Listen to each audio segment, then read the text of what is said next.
that you're not going to make a sale, you're not going to get leads right away just by setting up a Facebook retargeting campaign.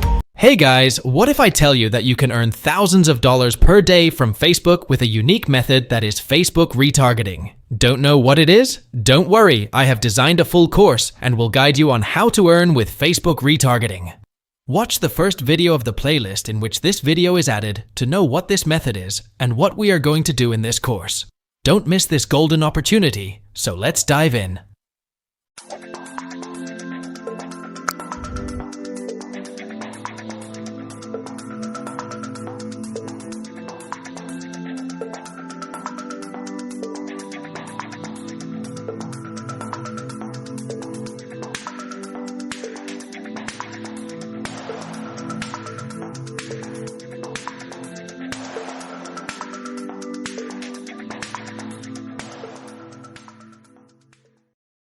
Okay, so this is video number 1, which is the introduction and getting started. So before we get started, I want to give you a quick overview of what's inside this video course so you know exactly what to expect. So obviously this is video number 1. Video number 2 is going to be a visual map of Facebook retargeting.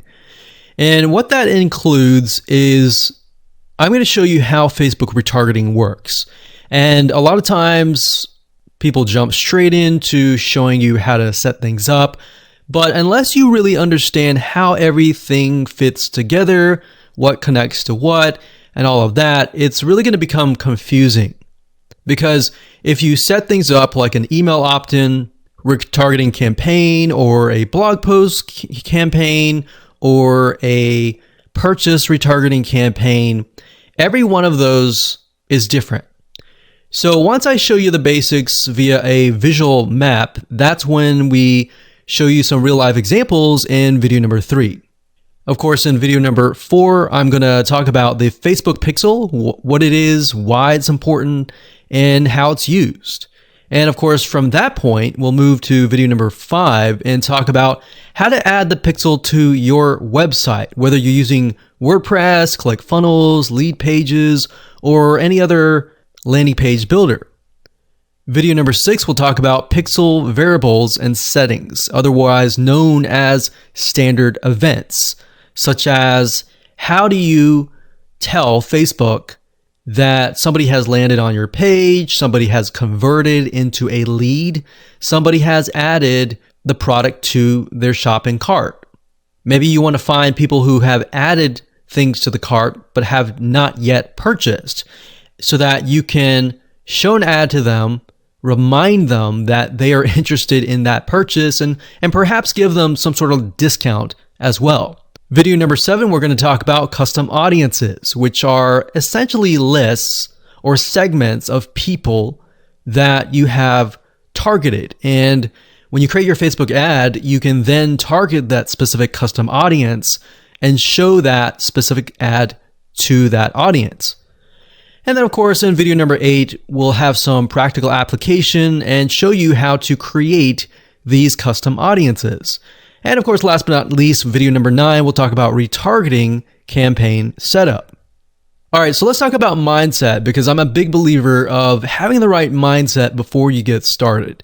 I want you to realize that you're not going to make a sale, you're not going to get leads right away just by setting up a Facebook retargeting campaign. Converting visitors really does take time. And to be realistic, sometimes 12 to 17 times of touch points, meaning you have to get in front of them 12 to 17 times before they will buy. So I want to make sure that you don't expect an immediate action or an immediate sale.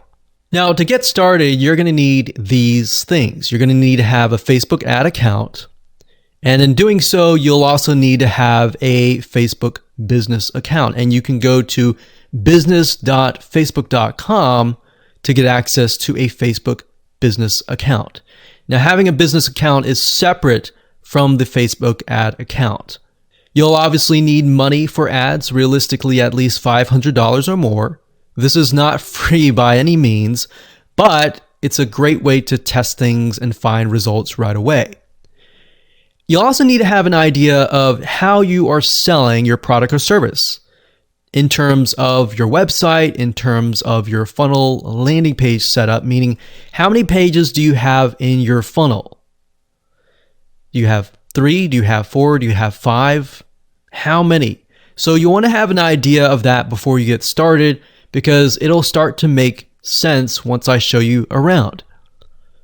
And of course, you'll need to have some sort of mind map or flowchart software. And the reason for that is it will help you be able to map things out, map your own plan of attack out, so that you will be able to successfully implement everything that we're teaching you.